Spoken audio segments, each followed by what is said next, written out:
Одон гаригийн оршихуйн дамжлагтангууд огторгуйд хэрэн хэсэж байхдаа онцгойлон сонгосон гаригтай ордос эрдэсийг олборлож, он цагийг дэлгэрүүлж орон газрыг бүтээжээ.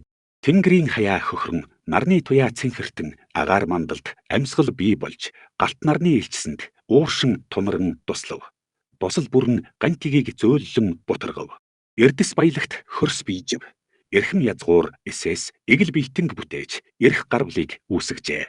Эхийн үндэс бий болж үрийн сувг тэлэгдэж үндэсээс үр дэлгэрэн үржин дэлгэрч хөхчөө эсээс хөх эсүүд төлжөв.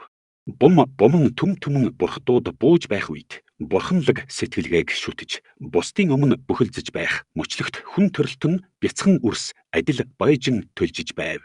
Арвин холын алс ертөнцөөс ажин суух авгаа суут хөх эсийн захиас чихэнд шуумлан шүргэн. Үндэсээ сэргээ. Үрээ бүхэл.